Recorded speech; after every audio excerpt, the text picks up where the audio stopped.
جمعرات سے جمعرات جس گھر میں یہ سورت پڑھی جاتی ہے وہ گھر کروڑ پتی بن جاتا ہے، اور اگر کوئی شخص یہ سورت اپنی اولاد کو سکھا دے، اس کی اولاد جمعرات کے دن یہ سورت پڑھ لے، اللہ تعالیٰ اس کی اولاد کو لاکھوں کروڑوں اربوں کا مالک بنا دیتا ہے، اس لیے کہ اللہ کی بارگاہ میں کسی چیز کی کوئی کمی نہیں ہے۔ جو اللہ تعالیٰ کو نہیں مانتے کفار و مشرکین، اللہ تعالیٰ ان کو بھی رزق عطا فرما رہا ہے۔ تو جب آپ اللہ کی عبادت کرنے والے ہیں، اللہ کی وعدہ نیت کو ماننے والے ہیں، اللہ کی توحید کا اقرار کرنے والے ہیں، تو جس وقت آپ یہ سورت پڑھ کر اللہ کی بارگاہ سے رزق کی طلب کریں گے، رزق مانگیں گے، دعا کریں گے، اللہ تعالیٰ اسی وقت رزق کے تمام دروازے آپ کے لیے کھول دیں گے۔ اس لیے یہ عمل لاکھوں کروڑوں لوگوں نے اس عمل سے فائدہ حاصل کیا ہے، آپ بھی اس عمل سے ضرور فائدہ حاصل کریے گا۔ یہ سورت کوثر قرآن مجید کی سب سے چھوٹی سورت ہے۔ اسی طرح صوفیاء فرماتے ہیں، عاملین فرماتے ہیں، جن لوگوں نے اس سورت کو پڑھا اور اس سے فوائد حاصل کیے، وہ فرماتے ہیں اگر کوئی بندہ پریشانی کی حالت میں اس سورت کو پڑھتا ہے، اللہ تعالیٰ اس بندے کی بھی پریشانی کو دور فرما دیتا ہے۔ اگر کوئی شخص مقروض ہو، اللہ تعالیٰ اس بندے کو قرضے سے خلاصی عطا فرما دیتا ہے۔ اگر کوئی بے روزگار ہو، اللہ تعالیٰ اس کو رزق عطا فرما دیتا ہے۔ اگر کوئی شخص کاروبار کو شروع کرنا چاہتا ہے، نیا کاروبار کرنا چاہتا ہے، وہ بندہ اس سورت کو پڑھ کر کاروبار شروع کرے، اللہ تعالیٰ اس کو اس کے کاروبار کے اندر کبھی بھی ناکام نہیں ہونے دے گا، اس کو ہمیشہ اپنے کاروبار کے اندر کامیابی ملے گی، اس کو کاروبار کے اندر نقصان نہیں ہوگا، ہمیشہ نفع ہی نفع ملے گا۔ اس لیے اس عمل کو آپ جمعرات کے دن ضرور کیجئے گا۔ اب وقت کی کوئی قید نہیں ہے، کسی وقت بھی آپ اس سورت کو اس ترتیب کے ساتھ پڑھیے گا۔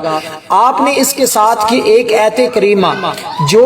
ہر شخص کو تقریباً آتی ہے، اور یہ بھی ایک پریشانی کی حالت میں ایک نبی نے پڑھی تھی، لا الہ الا انت سبحانک انی کنت من الظالمین۔ جب آپ ان دونوں کو ملا کر پڑھیں گے، جو ترتیب میں ابھی بتاؤں گا، اس ترتیب کے ساتھ جب آپ پڑھیں گے، اللہ تعالیٰ آپ کو اتنا رزق عطا فرمائیں گے کہ آپ کی نسلیں بھی وہ رزق کھاتی رہیں تو وہ رزق ختم نہیں ہوگا۔ اسی طرح جو طالب علم امتحانات دے رہے ہیں، ان کو چاہیے وہ اس سورت کو پڑھ کر امتحان کے لیے جائیں، اللہ تعالیٰ ان کو امتحان کے اندر کامیابی اور کامرانی عطا فرمائے گا۔ سب سے پہلے آپ نے کرنا کیا ہے، جمعرات کے دن آپ کسی بھی جگہ بیٹھ کر، پاک صاف جگہ ہو، آپ کا لباس بھی پاک صاف ہو، آپ کسی جگہ بیٹھ کر قبلہ کی جانب آپ منہ کر کے بیٹھ جائیں تنہائی میں۔ کوئی بھی دوسرا شخص اس عمل کے دوران کوشش کریں کہ آپ کے پاس نہ آئے، اور آپ اس عمل کو سادگی کے ساتھ کسی تنہائی میں بیٹھ کر کریں۔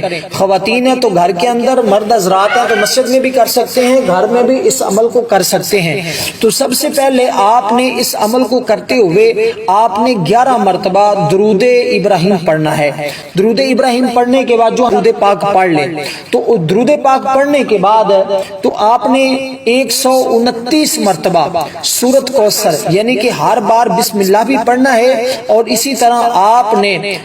ہر بار بسم اللہ بھی پڑھ کر آپ نے سورت کو مکمل کرنا ہے، یعنی کہ 129 بار ہی بسم اللہ اور 129 بار ہی آپ نے سورت کوثر کو پڑھنا ہے۔ اس کے فوراً بعد آپ نے ایک تسبیح لا الہ الا انت سبحانک انی کنت من الظالمین، یہ آپ نے 100 بار پڑھنا ہے، یعنی کہ آپ نے 129 بار سورت کوثر کو پڑھنا ہے، پھر 11 مرتبہ درود پاک پڑھنا ہے، اس کے بعد آپ نے 100 مرتبہ لا الہ الا انت سبحانک انی کنت من الظالمین۔ اس عمل کے نتائج آپ کو 100% ملیں گے۔ اس عمل کو مکمل کرنے کے بعد آپ نے سر سجدے میں رکھ کر 11 مرتبہ اپنی حاجت کا، دولت کا، جتنا مانگنا چاہتے ہیں آپ مانگیں۔ آپ کے اوپر لاکھوں کروڑوں کا قرض ہے تو عرض کریں، باری تعالیٰ میرے اوپر لاکھوں کروڑوں کا قرض ہے، اس صورت کی برکت سے، اس عمل کی برکت سے وہ تمام کا تمام قرض میرے لیے آسانیاں پیدا فرما، وہ اتر جائے، مجھے لاکھوں کروڑوں کا مالک بنا دے، تیرے خزانے میں کوئی کمی نہیں ہے۔ میرے مانگنے میں کمی ہو سکتی ہے، جن لوگوں کو مانگنے پر تو عطا فرماتا ہے، ان کے مانگنے کے صدقے سے مجھے بھی عطا فرما دے۔ یہ الفاظ یاد کرنے، اس ترتیب کے ساتھ مانگیں، انشاءاللہ تعالی ضرور اللہ کی بارگاہ سے آپ کو عطا کر دیا جائے گا۔ والسلام